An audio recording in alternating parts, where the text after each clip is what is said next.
Welcome to Everything Casual, bringing you original football casual videos from the golden era of the 80s and 90s, right up to current day. Football away day stories and historic clashes between football firms. Subscribe so you don't miss out. We upload videos every week. Friday, 2 o'clock. The Uta goes. Not loud, not dramatic, just that flat metallic sound that means the shift's done.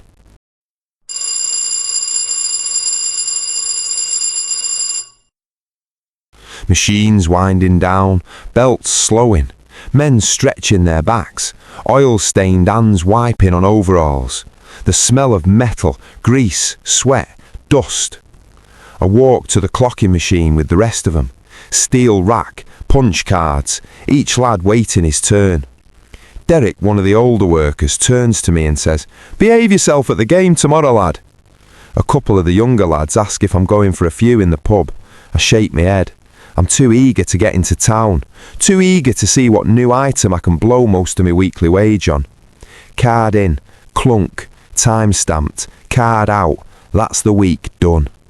I'm 18, 6 till 2 shifts, 5 days a week, factory life, no future thinking, no plans beyond the weekend. We queue for wages. Lee, our gaffer, is behind the desk. He hasn't got a clue what I get up to on weekends. Brown envelopes, handwritten slips, cash counted out by hand. Notes, coins, folded once, envelopes sealed. It feels heavier than it is, not because of the money, because of what it means. Freedom, weekend, identity, escape. I don't go home. I go straight into town. Bus ride, silent, workers half asleep, some going home to families, some going to the bookies, some to the pub. Me, into the city. This is the part of the week that matters. Not the job, not the graft, not the factory. The transformation. Work boots come off, trainers go on, jacket zipped, envelope in pocket. Town centre's busy. Friday crowd, shoppers, office workers, school kids, noise, traffic, buskers, trams, car horns, music spilling out of shops. I go straight to the places I always go. Not chains, not department stores, the independent shops, the ones that sell labels, the ones where the lads go, the ones that know faces. No browsing, no window shopping, I already know what I'm buying. This isn't shopping, it's arming myself for the weekend. Image matters, reputation matters, presence matters. You don't turn up looking average. Inside the shop, music playing, mirrors, glass counters, folded knitwear, jackets on rails, trainers lined up like trophies. I pick it up, feel the fabric, heavy, quality, proper. Check the size, check the fit, mirror, that's it. No hesitation, notes come out, big chunk of the envelope gone in one go. No regret, no second thought. This is what I work for. This is what I save for. Not holidays, not cars, not houses, not futures. Clothes, weekends, status, presence, reputation. Bag in hand, receipt folded, straight out the shop. That feeling it's the shift. From worker to weekend version of me. From factory lad to who I really am. I head home. Mum's in the kitchen, dad in the living room. Telly on, news on low. Board money goes on the side. No conversation, no questions. This is normal. I go upstairs, bedroom door shut. Old clothes off, new gear on. Mirror again, the change is instant. Posture changes, walk changes, confidence changes. Same person, different identity. This isn't dressing up, this is becoming who I'm meant to be at the weekend. The worker disappears, the lad appears. The sun disappears, the firm lad appears. The quiet one disappears, the one who gets noticed appears. I grab me jacket, check pockets, keys, fags, lighter, money. No phone, no tech, no messages, no safety net. Everything that happens tonight happens in real life. Word of mouth, memory, instinct, reputation. I step outside. Cold air, estate noise, kids playing, cars passing, someone shouting in the distance, and I walk toward the pub. 3:30 p.m. I get back home from a quick shopping trip, straight upstairs for an afternoon kip. Blackout curtains half closed, clothes dumped on the chair, new gear still in the bag, body heavy from the early shift, mind already on the weekend. It's not proper sleep, it never is, just that light restless doze, in and out, half awake, thoughts drifting, tomorrow playing in your head before it's even started. Then I'm up again, wash, fresh clothes, aftershave, mirror check. My mum's sat on the sofa watching Home and Away on the TV. Dad asks her what's for tea. She replies pork chops and chips. He smiles, nods and carries on reading his newspaper. And then I'm out the door, off to the pub to meet the boys, to find out what's happening tomorrow. The walk to the pub is sure, but the mindset shift is instant. Streets I've walked all my life, shops I've passed 1,000 times, faces I half recognise, but the headspace changes. 5:30 p.m. You start scanning without thinking. Who's about? Who's watching? Who's clocking you? Who's unfamiliar? Who belongs? Who doesn't? It's not paranoia, it's conditioning. The pub sits off the main road. Not flashy, not signposted, no football banners outside, no flags, no colours. You wouldn't know what it is unless you knew. Door open. Warm air, smoke, beer, noise, laughter, shouting, music low in the background, pool balls cracking, glasses clinking, the hum of ices. First thing you clock isn't faces, it's posture. Who stands where? Who leans where? Who owns space? Who commands attention without speaking? The older lads are already in. Same seats, same spots, same table. This isn't friendship in the normal sense. It's structure, hierarchy, positioning. A nod. Not over-familiar, not quiet, just enough. Respect is subtle. Too much and you look keen. Too little and you look arrogant. I get a pint. No one asks where I've been. No one asks what I'm doing. No one checks on me. Presence is enough. Talk drifts naturally.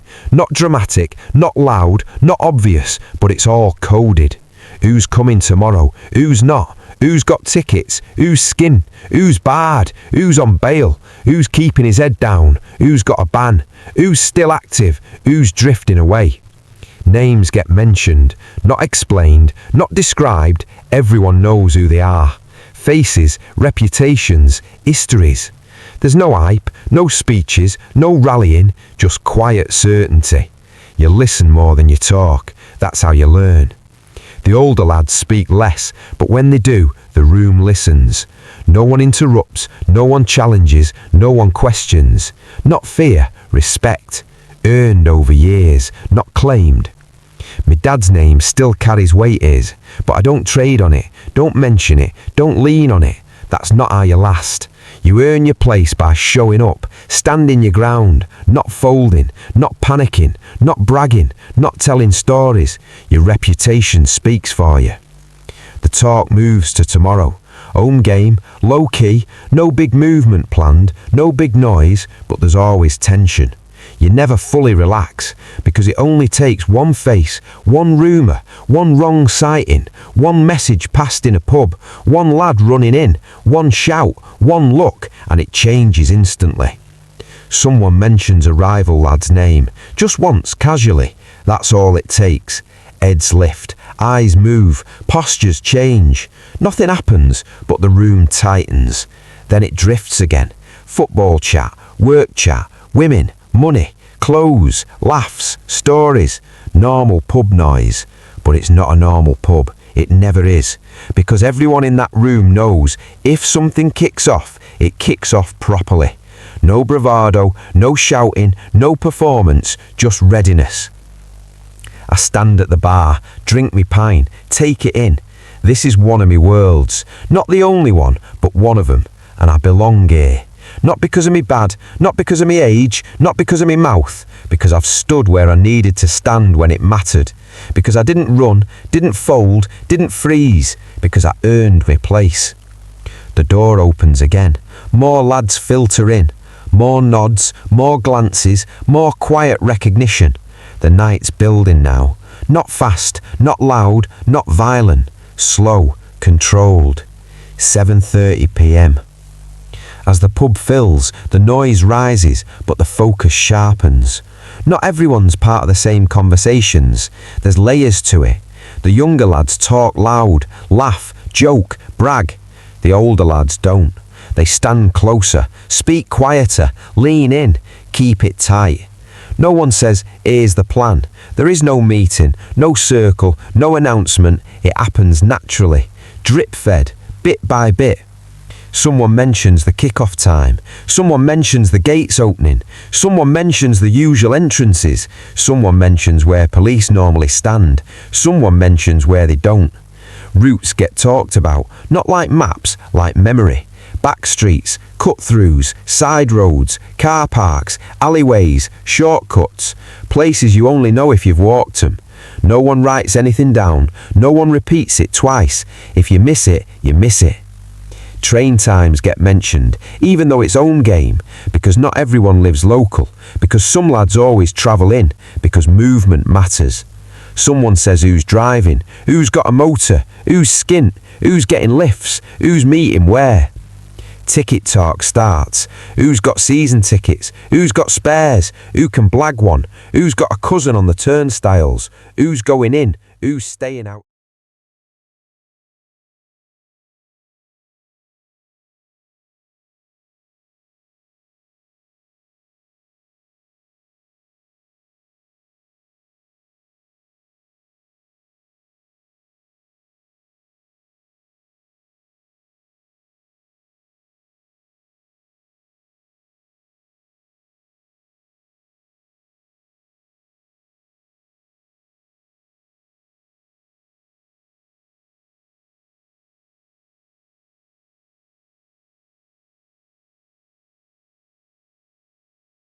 No judgment. Both roles matter. Someone mentions a rival pub, just in passing. No detail, no explanation. Everyone knows the name. Someone else mentions a face, not a nickname, a real name. That tightens things. Reputation travels faster than rumour. Numbers get quietly counted. Not out loud, not officially, just awareness. Who's in tonight? Who's not? Who usually comes? Who hasn't been seen? Who's drifted? Who's stepped back? Who's gone quiet? It's not recruitment, it's maintenance. The firm doesn't grow by advertising, it grows by survival. By who stays, by who doesn't disappear, by who doesn't bottle it, by who doesn't get locked up, by who doesn't start talking, by who doesn't run when it matters. There's no romanticism in it, it's practical. The talk drifts to rivals, not threats, not boasts, just information. Who's active, who's not, who's locked up, who's banned, who's moved away, who's still dangerous, who's still got numbers. It's like weather talk, neutral, detached, no emotion, just facts. Someone says, they'll be about tomorrow. That's it. No reaction, no panic, no buzz, just acceptance. That's the job. The night carries on, drinks flowing. I could never understand why the older faces kept going to the toilet every 5 minutes. In those days, I could be out all night and go to the toilet for a piss maybe 3 times the whole night. But now, at my age, I absolutely get it. It feels like I need a piss every time a slight bit of liquid slips down my throat. Music louder, pub fuller. Every time the pub doors open, I'm always looking to see if any decent birds walking. Girls I used to go to school with and fancied back then. Any fresh birds from the other side of town. I wasn't just there to get me football orders for tomorrow. I was there also as a party goer, a single lad that wouldn't be going home to their wives in a couple of hours, like the middle-aged lads would be. But underneath it, everything's set. Not organised, not planned, not strategised. Understood. Everyone leaves knowing where they're meant to be, when they're meant to be there, who they're meant to be with, and who they're watching for, without anyone ever saying it properly. That's how it works. Always has. No phones, no messages, no reminders, no group chats, no safety nets. Memory is the system, reputation is the currency, presence is the proof. I finished my pint. Look around the room. Faces I trust, faces I respect, faces I've stood next to, faces I've bled with, faces I've seen run, faces I've seen stand. All of it sits in silence between us. Tomorrow's already in motion, and no one said a word about it properly. That's how you know it's real. 11:55 p.m. The pub thins out. Not all at once, not dramatic, just gradual movement. Some lads head home early, save themselves for the morning, save their heads, save their energy. Some drift off in pairs, some in groups, some alone.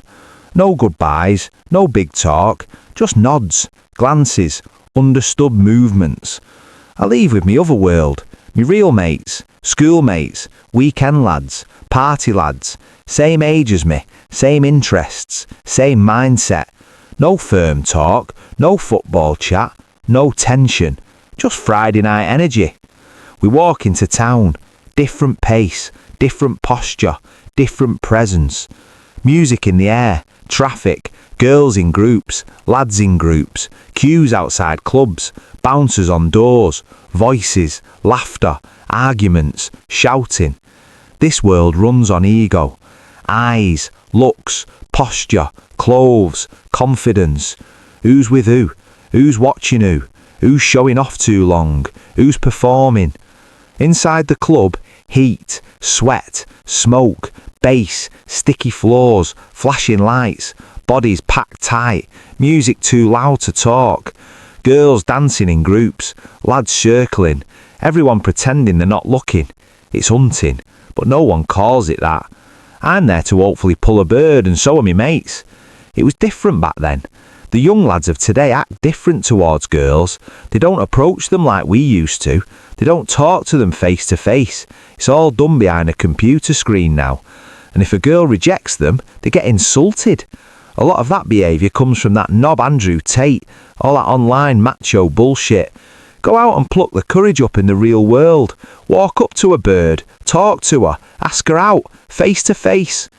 I don't like all this online macho culture, all these groups attacking young girls and women. I think they're cowards. It wasn't like that in my day. Yeah, I enjoyed pulling a bird, I enjoyed one night stands, I enjoyed the attention. But never did I, or any lad I knew, have hatred towards girls, or toxic thoughts about them, or this bitter resentment culture. We liked women, we chased them, we respected them, we got rejected, we took it on the chin, we moved on. That was just part of it. Eye contact, smile, proximity, timing. Sometimes it works, sometimes it doesn't. It's just part of it. Confidence carries you. Reputation helps. Image matters. Being known matters. People know who you are, even if they don't know your name. Sometimes it's the clothes, sometimes it's the face, sometimes it's the stories, sometimes it's the rumours, sometimes it's just presence. You talk, laugh, dance, flirt, pull away, pull back in. The night moves fast. The song Ice Ice Baby comes on in the club and the place erupts. I'm pissed up at this point, but still have a go on the dance floor with my mates. We have a good laugh. We all try and rap the song word for word. Drinks, heat, noise, bodies, chaos. Someone bumps into someone. Shoulder to shoulder, spilt drink, look exchanged. That look, the one that says, "What you doing?" Words get said. Nothing clever, nothing deep, just ego. Mates step in, hands up, leave it, not tonight, calm it. Sometimes it works, sometimes it doesn't. A shove, a swing, a rush of bodies, bouncers moving in, noise, shouting, people screaming, people filming in their heads. Not cameras, memory. We're out, street again, cold air hits, adrenaline still pumping. Taxi rack chaos, people arguing, people crying, people laughing, people bleeding, people running. The kebab shop's packed, chip shop queue out the door. Food, noise, arguments, more shoving, more shouting. It's messy, it always is. The night always ends like this. Not clean, not calm, not tidy, just scattered. Eventually it breaks apart. Different directions, different streets, different routes home. I walk, head buzzing, body tired, mind racing, disappointed that I hadn't pulled a bird. adrenaline slowly draining out of me. The street's empty now, quiet, dark, street lights, footsteps echoing, keys in hand, door open, door shut, house silent, shoes off, clothes half off, lights low, sit on the bed, head spinning, heart still fast, ears ringing. Tomorrow's already in me head.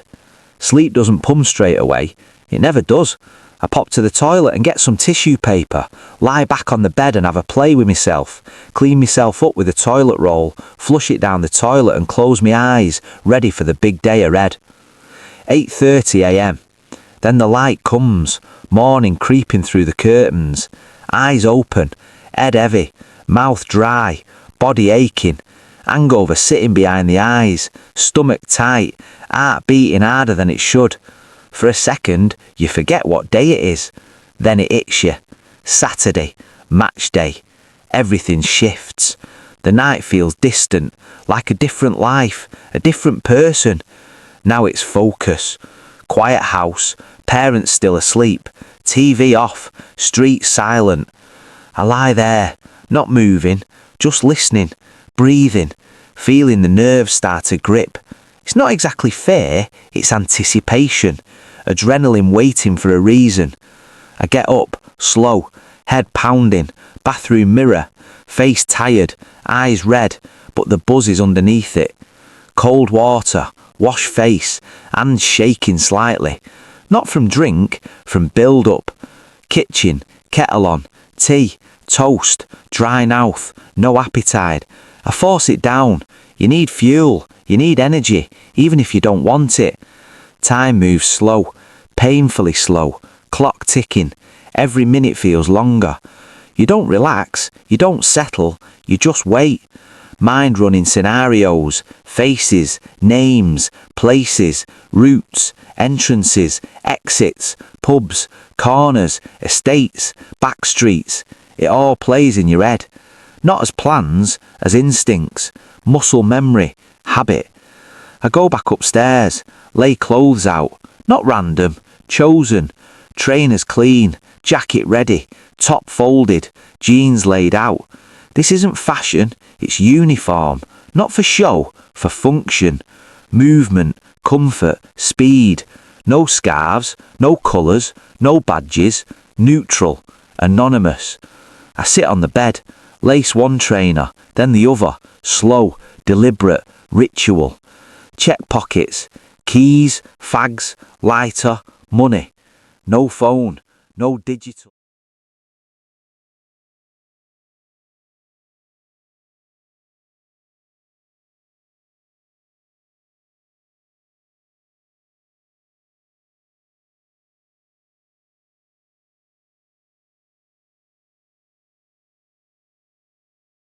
If something happens today, it happens for real.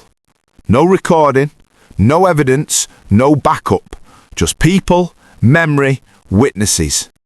I look out the window. Street starting to wake. Cars moving, people walking, kids playing. Normal life. But today's not normal for me. Today's a match day. And that means something different. Not excitement, not joy, not celebration. Readiness, focus, awareness. I don't know what's going to happen. Most of the time, nothing does. But the possibility is always there. That's the addiction. Not the violence, the tension, the waiting, the not knowing, the sense that something could happen at any moment. I sit there, quiet, still, waiting for the time to move. Waiting for the moment to leave, waiting for the knock, waiting for the call, waiting for the shout outside, waiting for the signal.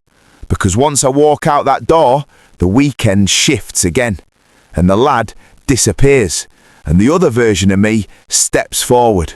I am literally like two people, a young, polite hard worker, and on a Saturday I become something else. I pull the door closed behind me. Click. That sound always feels heavier on match days, like a line. Once it's shut, you're committed. No turning back. Street smells different in the morning. Cold air, Diesel, wet pavement, fresh bread from the bakery down the road, early pub cleaning smells drifting out of open doors. The town's waking up, people moving with purpose, work, shopping, kids' football, normal routines. I walk with my hands in my pockets, head down, eyes up, always scanning. Corners, bus stops, pavements, cars slowing, faces looking too long. Not paranoia, habit, instinct. You learn it early. You don't walk blind. The meetup point isn't a pub. Never is. Too obvious, too busy, too many eyes. It's a spot, a location, a neutral place. Under a bridge, car park, side street, off-licence corner, back of a parade of shops. Somewhere you don't attract attention just by standing there. I get there early. Always do. Better to wait than arrive late. A few lads already there, leaning on railings, smoking. 30 changes the street. People notice, not consciously, instinctively. The lads are buzzing now, not drunk, not messy, just switched on, laughing louder, talking faster, smoking more, moving more. Someone cracks a joke, someone brings up a rumour. Apparently they're bringing numbers. Apparently there's trouble expected. Apparently police are heavy today. Apparently they're drinking near the station. Half of it's bullshit, always is, but it adds to the tension, adds to the buzz, adds to the expectation. Seen a few of them already. They're in town, they're on the train, they're drinking in that pub. Whether it's true or not doesn't matter. It feeds the mindset. The atmosphere thickens. You feel it in your chest, like static, like pressure, like something building. People walking past look, they clock it. Group of lads, same age range, same dress sense, same posture. They don't know why they're looking, but they look. The day's shifting now. It's no longer just Saturday, it's Matchday Saturday. Everything's moving towards the ground, towards the centre, towards the pubs, towards the stations, towards each other. And this is where the tone changes. From normal life to football life. From lads to group. From mates to unit. Not organised, not structured, not official, but connected. By history, by reputation, by shared weekends, by shared stories, by shared chaos. We don't talk about fighting, we don't talk about violence. It's never discussed openly. It doesn't need to be. It's understood, unspoken, in the air, in the way people stand, in the way they look around, in the way they talk, in the way they move. Someone says, pub first, and that's it. Decision made. No debate, no vote. Movement begins. Group starts walking. Formation forming naturally. Not tight, not military, not organised, but together. Loose pack, flowing, taking over pavement space, taking over energy. This is where the day properly starts. Because once you're moving as a group, you're visible. Once you're visible, you're part of the game. And the game isn't just on the pitch. Stay tuned for episode 2. Thank you for taking the time to watch this video. If you subscribe, you will be notified when we release a new video. It could be your firm we make a video about next, so don't miss out and hit the subscribe button. You can find me on Facebook or email me if you have a good story to tell. See you next time.